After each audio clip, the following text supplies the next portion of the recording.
No programa de hoje, gostaria de considerar o que o livro de Gênesis tem a dizer sobre o nascimento ou o começo da criação do homem. Lembre-se, o propósito do livro de Gênesis é nos dizer como as coisas eram, para podermos entender como as coisas são. Quando abordamos o assunto da criação da humanidade, estamos falando de nós mesmos. O que o livro de Gênesis tem a dizer sobre o homem? Quando estudamos a criação do homem, o que aprendemos sobre a intenção e o propósito de Deus para o homem? Encontraremos respostas para essas perguntas, porque acredito que é por isso que Deus nos fala da criação do homem no livro de Gênesis. Em Gênesis temos a seguinte descrição da criação do homem. E disse Deus: façamos o homem à nossa imagem, conforme a nossa semelhança, e domine sobre os peixes do mar e sobre as aves dos céus. Então Deus criou o homem à sua imagem e semelhança. À imagem de Deus, o homem foi criado. Macho e fêmea, ele os criou. E Deus os abençoou e disse para eles: sede fecundos, multiplicai-vos e povoai a terra. No segundo capítulo de Gênesis, temos mais algumas palavras sobre a criação do homem. No verso 18 de Gênesis, capítulo 2, está escrito: não é bom que o homem esteja só, far-lhe-ei uma ajudadora idônea para ele. Então, o Senhor Deus fez cair um sono pesado sobre Adão, e este adormeceu. E tomou uma das suas costelas, e cerrou a carne em seu lugar. E a da costela que o Senhor Deus tomou do homem, formou uma mulher, e trouxe-a a Adão. Portanto, deixará o homem o seu pai e a sua mãe, e apegar-se-á à sua mulher, e serão ambos uma carne. Essa descrição do nascimento do homem, ou começo do homem, nos fala da criação do homem como ele era, para que possamos entender o homem como ele é. Fala de nós como nós éramos, para que possamos nos entender como nós somos. Quando lemos a descrição da criação do homem, a primeira coisa que impressiona é o fato de que o homem foi criado à imagem de Deus. O que isso significa? Deus é um espírito. Deus não tem um corpo, então isso provavelmente não se refere ao corpo humano. Então a que isso se refere? Quando diz ali que Deus criou o homem à sua imagem e semelhança, quer dizer que Deus deu ao homem a capacidade de ser espiritual. Mas não é essa aparência física que foi feita à imagem de Deus, e sim a capacidade de sermos espirituais. É isso que faz de nós a imagem e a semelhança de Deus. Podemos citar em Gênesis capítulo 2, quando o Senhor Deus molda um pouco de terra e depois sopra para dentro dela, lhe dando a vida.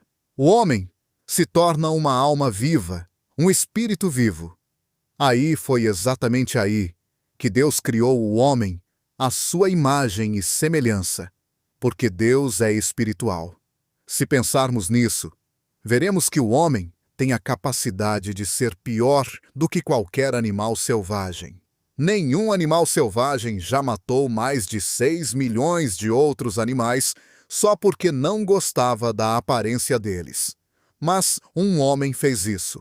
Se verificarmos a história do que o homem tem feito com o próprio homem, chegaremos à conclusão de que o homem tem a capacidade de ser pior do que qualquer animal. Sim, o homem pode ser pior do que os animais, e ainda assim o homem tem a capacidade de ser como Deus. Ele tem o potencial de ser espiritual. É isso que dá ao homem a capacidade de ser a imagem e semelhança de Deus. Gênesis, capítulo 3. Essa imagem e semelhança de Deus, na qual o homem é criado, foi desfigurada porque o homem caiu. O problema fundamental com o qual as Escrituras se encarregaram de lidar é como Deus conseguiu reunir o homem e devolver a ele essa capacidade de ser espiritual e de ser a imagem e semelhança do Criador. Então, essa é a primeira observação que fazemos quando consideramos o homem como ele era e como ele é. O homem foi criado para ser espiritual. Agora, se um homem não é espiritual, se ele é nascido da carne e não nasceu do espírito, ele não é a imagem e semelhança de Deus, porque Deus está vivo. Jesus se referia às pessoas como se elas estivessem mortas. Um dia, um homem veio até ele e disse: olha, eu vou te seguir. Mas primeiro eu tenho que enterrar o meu pai. Tenho uma obrigação com o meu pai, e quando essa obrigação terminar, então eu te seguirei. Aqui temos uma das mais duras palavras de Jesus. Ele disse: seu pai já está morto. Deixe que essas outras pessoas mortas o enterrem e venha comigo agora. Palavras duras, não?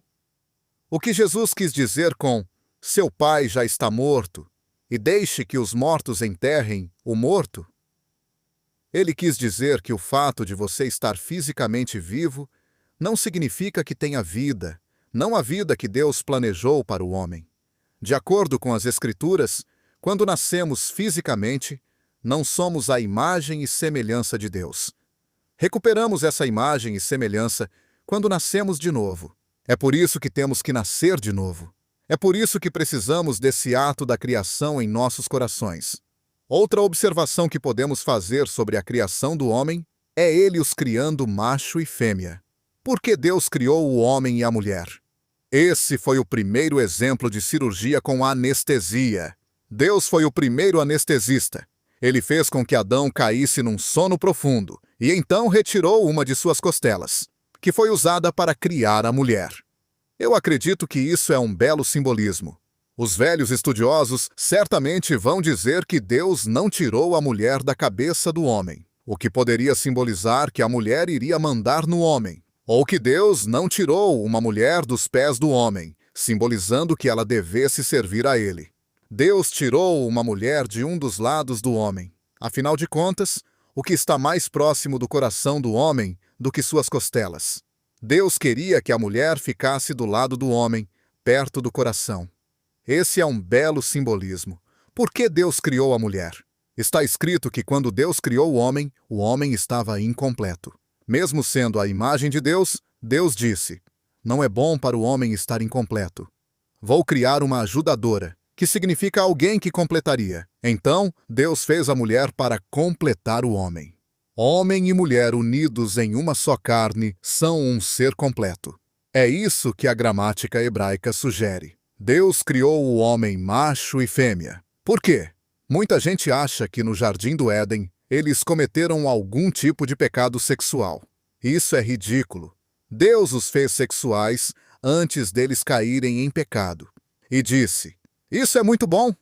Sobre as coisas que criou, Deus disse: bom. Mas quando ele criou a união sexual, ele disse: muito bom. Isso foi antes da queda do homem. Não foi o sexo que derrubou a família humana. Por que Deus os fez sexuais? Porque quando Deus uniu o homem e a mulher, ele instituiu uma lei da vida, que é uma das mais básicas leis da vida que nós temos.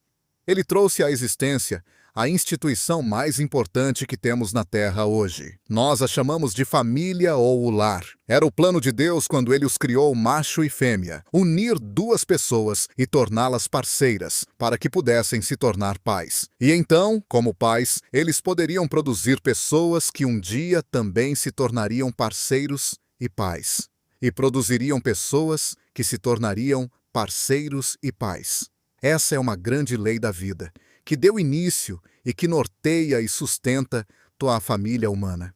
Para que essa lei da vida funcione, Deus precisa ter dois pais adequados. Para ter dois pais adequados, esses pais devem ter uma parceria adequada. Para ter uma parceria adequada, é preciso ter duas pessoas adequadas.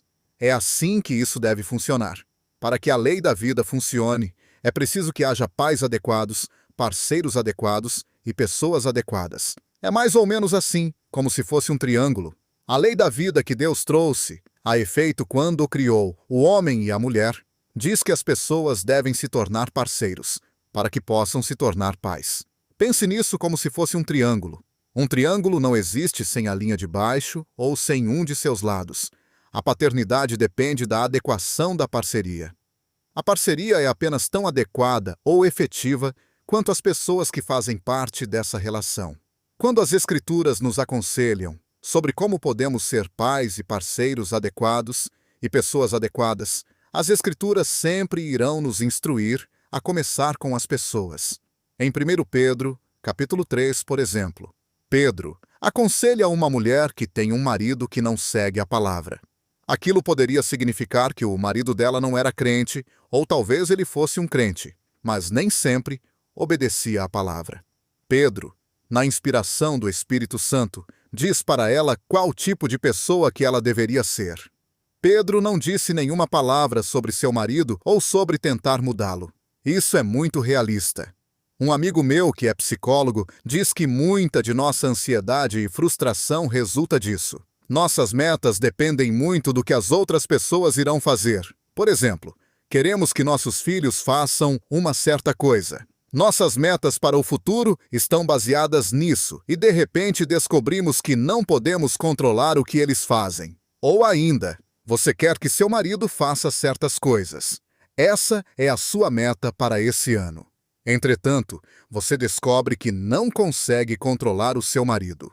Eu tenho metas sobre o que eu quero para minha esposa, o que eu quero que ela faça, expectativas para a vida dela, e acabo desiludido e frustrado porque descobri que no decorrer do ano não pude mudar a minha esposa ou qualquer outra pessoa. Portanto, não é realista pensar que podemos resolver problemas ou fortalecer nossos relacionamentos tentando mudar as outras pessoas.